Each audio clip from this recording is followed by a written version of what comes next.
Winning mindset के लिए जो पहली की है या फिर पहली चाबी है जो आपको लगानी है वो ये है दैट बिग ड्रीम्स। आपके जो सपने हैं, जो आपके जो ड्रीम्स हैं, उन्हें बहुत बड़ा होना है, राइट। उन्हें आपको बहुत बड़े लेवल के ऊपर या फिर एक स्मार्ट माइंड की तरह आपको जो है वो सोचना है। एंड गुड न्यूज इज कि इसमें आपका एक भी पैनी जो है वो नहीं लगती है, it's a free of cost. Problem यह है कि बच्चे बड़ा सोचते ही नहीं हैं, इसीलिए बड़ी चीजें क्रिएट नहीं होती हैं, राइट। अगर हम गरीब पैदा हुए हैं तो उसी इन्वायरमेंट के अंदर हम गरीबी को ही देखते रहते हैं, लेकिन हम ये नहीं सोचते कि अपने माइंडसेट को चेंज करने के साथ साथ हम गरीबी से जो है वो वेल्थ के अंदर स्टेप आउट कर सकते हैं। ये एक प्रोसेस है। जब तक आप अपना माइंड नहीं बदलेंगे, जब तक आप बिग ड्रीम नहीं करेंगे, तब तक आप उस नए स्टेप के अंदर जो है वो नहीं जा सकते हैं। और ऐसा राइटर ने लिखा हुआ है, what you focus on expand. जिन चीजों के ऊपर आप रेगुलर फोकस करते हैं या जिन चीजों के लिए आप बहुत ज्यादा सोचते हैं, वो चीजें आपकी लाइफ के अंदर जो है वो बढ़ना स्टार्ट जो है वो कर देती हैं। चलिए हम बाइबल से देखते हैं। इब्राहिम जब उसको कोई औलाद नहीं थी तो वो अपनी एक कैपेसिटी के ऊपर अपने आप को सेल्फ इमेज को डाउन करके सोच रहा था। जब परमेश्वर ने उसे कहा कि मैं तुझे जातियों का पिता ठहराऊंगा, तो इब्राहिम इस चीज को एक्सेप्ट करने में जो है वो शुरू में झिझक रहा था। लेकिन परमेश्वर ने उसको एक बड़ा दर्शन दिया, एक बड़ा ड्रीम दिया, और परमेश्वर ने उसे कहा, look at the stars of the sky. जितने भी स्काई के अंदर या आसमान के अंदर तारे हैं उन्हें देख। मतलब कि तू बड़ा सोच, बड़ी सोच रख। तू एक संतान की बात जो करने में झिझक रहा है, मैं तुझे जातियों का पिता बनाने के लिए जो है वो सोचता हूँ। तो परमेश्वर चाहता है कि उसके संतान या उसके लोग जो हैं वो बड़ा सोचें, बड़ी सोच रखें, क्योंकि जैसी आपकी सोच होती चली जाएगी वैसा आप मेडिटेट करेंगे, आप विजनरी बन जाएंगे और विजन्स के अकॉर्डिंगली आप चीजों को जो है वो मैनिफेस्ट जो है वो कर पाते हैं। सो आपका काम है बिग ड्रीम रखना या बड़ा सोचना, राइट। और परमेश्वर का काम है उस सोच को किस तरीके से जो है वो फुलफिल जो है वो करना है। लोग सिंपल चीजों को जो है वो ज्यादा वैल्यू नहीं देते हैं, राइट। लेकिन सिंपल चीजों के अंदर बहुत बड़े बड़े जो है वो सीक्रेट जो है वो छिपे रहते हैं। सिंपली एक प्रोसेस के अंदर जाने से आपका पूरे का पूरा माइंडसेट जो है वो बदल जाता है, राइट। सो परमेश्वर ने पुराने नियम में अगर हम पढ़ें तो अपने नबियों के साथ बात करी, उनके विजन्स को देखा, उनके बड़ी बड़ी प्लानिंग्स जब वो करते थे उन्हें परमेश्वर ने देखा, और परमेश्वर ने उनके दर्शन को या उनके सपनों को परमेश्वर ने साकार करने में उनकी मदद करी। सो आप भी सोचिए, सोचना बहुत ही इंपॉर्टेंट है, right. It is very important to think. जैसा आप सोचते चले जा रहे हैं आपका माइंड वैसे ही क्रिएट होता चला जा रहा है। सो जैसे आप सोच को बदलते हैं आप अपनी चीजों को मैनिफेस्ट होते जो है वो जरूर जो है वो देखेंगे। नंबर 2, दूसरी चाबी ये है बिग वर्ड्स। बिग वर्ड्स मतलब कि बड़ा बोलना सीखिए, अच्छा बोलना सीखिए। जैसे पहले मैंने आपको बताया कि आप नेगेटिव सेल्फ टॉक कितनी करते हैं। अगर आप उन्हीं वर्ड्स को या उन्हीं वोकैबुलरीज को जब आप अपने अच्छे पॉजिटिव टॉक के अंदर अगर आप बोलना स्टार्ट कर दें तो आप जो है अपने ब्रेन को हेल्प करते हैं सेल्फ बिलीफ सिस्टम को ऑपरेट जो है वो करने के लिए। बिकॉज जो नेगेटिव सेल्फ टॉक है is a kind of poison to your brain. जितना ज्यादा आप नेगेटिव सोचते हैं वो आपके ब्रेन के अंदर पॉइजन जो है वो क्रिएट करता है। और चाहे वो सेल्फ टॉक नेगेटिव हो चाहे वो पॉजिटिव हो, जिस तरीके का आप बीज बीज रहे हैं उसी तरीके का फल जो है वो आप काटते हैं। और इसमें हम ना तो अपने माँ बाप को, ना फ्रेंड्स को, ना एनवायरनमेंट को, ना परमेश्वर को, किसी को दोष जो है वो नहीं दे सकते। दोष इसलिए नहीं दे सकते क्योंकि परमेश्वर ने बोलने की सामर्थ्य सिर्फ और सिर्फ इंसान को जो है वो दी है, राइट। सो साइंस इस चीज को प्रूव कर चुकी है अच्छे तरीके से। साइंस ने बहुत सारी चीजों के ऊपर रिसर्च करी है, प्लांट्स के ऊपर, एनिमल्स के ऊपर, लोगों के ऊपर, पानी के ऊपर, राइट, पौधों के ऊपर। कोई चीज उन्होंने ऐसी नहीं छोड़ी जहां पर उन्होंने ये टेस्ट ना किया हो कि इंसान के शब्दों के अंदर जो है वो कितनी सामर्थ्य है। और उन्होंने इस चीज को प्रूव कर दिया that your words have a power to create, to recreate, right? So वचन के अंदर अगर हम देखें तो बाइबल हमें ऐसा बताती है, नीति वचन उसके 18 उसकी 21 में लिखा हुआ है, life and death is in the power of your mouth. ये परमेश्वर ने मेरे और आपके अंदर इस पावर को जो है वो रखा है। जब हम रेगुलर किसी चीज को बोलते हैं तो हमारा ब्रेन उस बात पे बिलीव करना स्टार्ट कर देता है।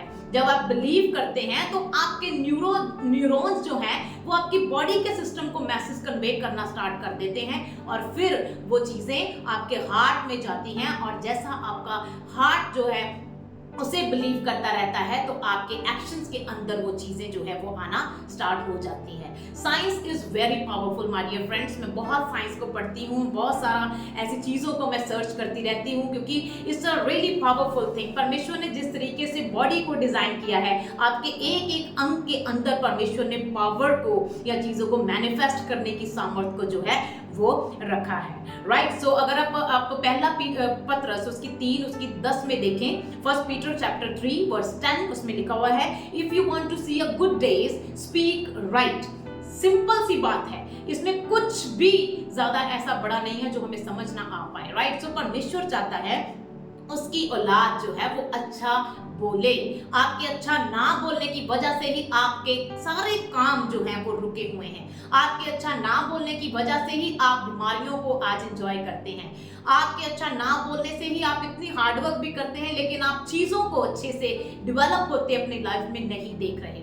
आप ना अच्छा बोलने की वजह से आपका माइंडसेट जो है वो एवरेज स्टेट में या एवरेज मोड पे रह रहा है, वो शिफ्ट करके एक अच्छे माइंडसेट पे नहीं आ रहा है। So always remember that you have a power in your tongue. Use your mouth wisely. जैसा जैसा आप बोलते चले जाएंगे वैसा वैसा बिलीव सिस्टम आप क्रिएट करेंगे, बिकॉज आपका मुंह और आपका माइंड ये दोनों मिलकर आपके लिए एक बहुत बड़ा मिरेकल्स जो है वो प्रोड्यूस कर सकते हैं। ये साइंस भी बताती है और परमेश्वर का वचन भी जो है वो ऐसा अजीजों हमें बताता है। सो तीसरी चाबी है वो ये है बिग एक्शंस। और इन्हीं पे ही आकर लोग जो है वो गिव अप कर देते हैं, राइट। हमें सब कुछ करना है, हम ये भी करेंगे, हम प्रार्थनाएं भी करेंगे, हम हाथ भी रखवा लेंगे, हम अनॉइंटिंग प्रे भी कराएंगे। We are ready to do everything जो लोग कर रहे हैं। वी आर लाइक कॉपी, जैसे कॉपी करते हैं लोगों को, वो हमारे नेचर के अंदर है, राइट। लेकिन वचन के अंदर लिखा हुआ है कि प्रार्थनाएं जो है वो सिर्फ आपको बचा नहीं सकती हैं, आपको एक्शन को क्रिएट जो है वो करना पड़ता है। और एक्शन के लिए प्रार्थनाएं नहीं होती, राइट। किसी भी चीज को अगर आपने कुछ परफॉर्म करना है तो उसके लिए प्रार्थना नहीं होती, उसके लिए आपको परफॉर्म करना पड़ता है, आपको परफॉर्मेंस जो है वो देनी पड़ती है, right. So actions are very painful, but actions के बिना आप अपनी सक्सेस को या आप अपनी कामयाबी को नहीं देख सकते हैं, राइट। जैसे कि याकूब की पत्री में लिखा हुआ है, जेम्स चैप्टर 2 वर्स 26, उसमें लिखा हुआ है, faith without work is dead. परमेश्वर का वचन हर एक चीज में हमें क्लियर जो है वो कर रहा है। विश्वास जो है वो एक्शन के बिना या कर्म के बिना अधूरा है, राइट। इसीलिए हमें रिजल्ट जो है वो नहीं मिलते हैं। और कई चीजों में हमें प्रार्थना जो है वो आई थिंक नहीं करनी चाहिए। जैसे कि कई लोग कहते हैं परमेश्वर हमें देना सिखा, हम इस चीज के लिए प्रार्थना करते हैं। परमेश्वर हमें सब्र करना सिखा, हम इस चीज के लिए प्रार्थना करते हैं। परमेश्वर हमें जल्दी उठना सिखा ताकि उठकर मैं तेरी हमदो तारीफ कर सकूं। परमेश्वर हमें प्यार करना सिखा। सो इन चीजों के लिए अकॉर्डिंग टू मी प्रार्थनाएं नहीं होती हैं। इन चीजों के लिए परफॉर्मेंसेस होती हैं। इन चीजों के लिए आपको एक्ट करना पड़ता है। जब आप देना चाहते हैं तो आप देना शुरू करिए, चाहे वो 10 रुपए से हो, चाहे वो 100 रुपए से हो, चाहे वो 1 रुपए से हो। जब आप देना शुरू कर देते हैं तो आपके एटीट्यूड के अंदर देने की सामर्थ्य बढ़ती चली जाती है, राइट। और जब प्यार की बात आती है तो आप कहते हैं परमेश्वर हमें प्यार करना सिखा। परमेश्वर ने ऑलरेडी सारे गुणों के साथ हमें भर दिया है, राइट। लेकिन जब हम उन गुणों को अपने अंदर से निकालते हैं, हम अपना सेल्फ इंट्रोस्पेक्शन करते हैं और उन्हें ऑपरेट करते हैं, तो वो गुण जो है वो आपके आगे आगे जो है वो मैनिफेस्ट होते रहते हैं। सो प्यार करने के लिए प्रार्थना नहीं होती, प्यार करना पड़ता है, राइट। सब्र करने के लिए प्रार्थना नहीं होती, सब्र करना पड़ता है। तो इस तरीके से जब आप इन्हें कर्म में लेके आते हैं या आप इन्हें एक्शंस में लेके आते हैं तो आप देखेंगे कि आप एक्शन के साथ लाइफ में आगे जो है वो बढ़ रहे हैं, राइट। फॉर इन चीज़ों में आपको बहुत सारे प्लान्स मेक करने चाहिए, राइट। हेल्थ के लिए आप प्रार्थना करते हैं, हेल्थ के लिए बहुत सारी ऐसी चीज़ें हैं जो बुद्धि परमेश्वर ने हमें दी है, उन चीज़ों को हमें मेडिटेट करना है, उन्हें परफॉर्म करना है डेली बेसिस के ऊपर, राइट। सो ऐसी चीज़ों को जब आप रेगुलर बेसिस के ऊपर एक्शन में लेके आते हैं तो कोई आपकी कामयाबी आपसे छीन जो है वो नहीं सकता। So action is a vital requirement. अगर आप सक्सेस देखना चाहते हैं तो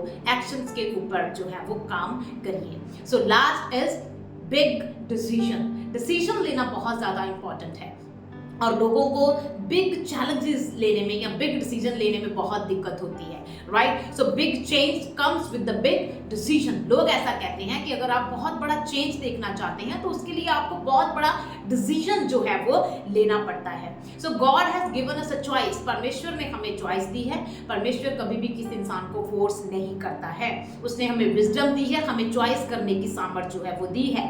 चेंज इज आवर चॉइस। इसमें परमेश्वर भी आपकी मदद नहीं कर सकता क्योंकि परमेश्वर ने हमें चॉइस दी है, हमें राइट एंड रॉन्ग को देखने की विजडम दी है और जब हम चॉइस क्रिएट करते हैं तो उसके साथ हम आगे लाइफ में आगे बढ़ते रहते हैं। सो राइट डिसीजन जो है वो आपकी लाइफ को ट्रांसफॉर्म कर सकते हैं, राइट। जब मैं भी इस चीज़ को नहीं जानती थी तो I was on the same scale, लेकिन जब मैंने इस चीज़ को जाना, मैंने मेडिटेट किया, मैंने चीज़ों को इम्प्लीमेंट किया तो खुदावंद ने मुझे एक विनिंग माइंडसेट दिया है और इसी कॉन्फिडेंस के साथ मैं अपने भाई बहनों को सपोर्ट जो है वो करती रहती हूँ ताकि आप लोग भी अपने एवरेज माइंडसेट से विनिंग माइंडसेट के अंदर जो है वो पैर रख सके। सो डिसीजन के लिए अगर आप अच्छे डिसीजन लेते हैं, फॉर इंस्टेंस अगर मैं आपके लाइफस्टाइल के रिलेटेड बात करूं, अगर आप डिसीजन लेते हैं डेली वॉक करने के लिए तो वो आपको हेल्थ देता है, राइट। अगर आप डिसीजन लेते हैं कि मुझे ज़्यादा नहीं खाना,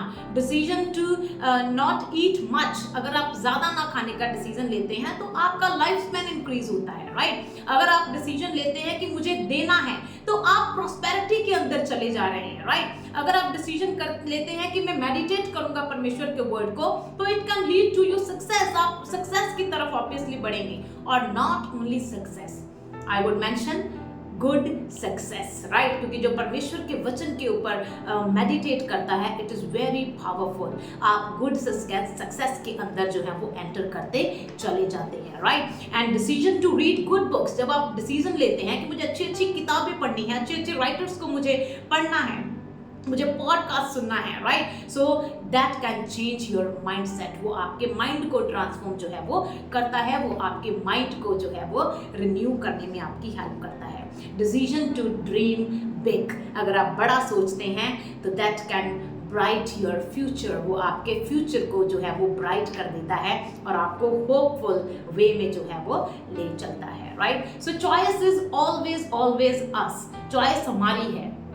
परमेश्वर कभी भी किसी इंसान के साथ फोर्स नहीं करता। वो आपको चॉइस देता है, वो आपको रास्ते देता है, वो आपको लोगों से मिलाता है, वो आपको इन वीडियोस के द्वारा मैसेजेस देता है ताकि आप सुने और अपने जीवन को जो है वो ट्रांसफॉर्म जो है वो कर सके। So with this word I would like to say that please concentrate on this point और अपने बच्चों को उत्साहित कीजिए, मोटिवेट कीजिए ताकि आने वाले समय में आपके बच्चे एक विनिंग माइंडसेट के अंदर जी सके।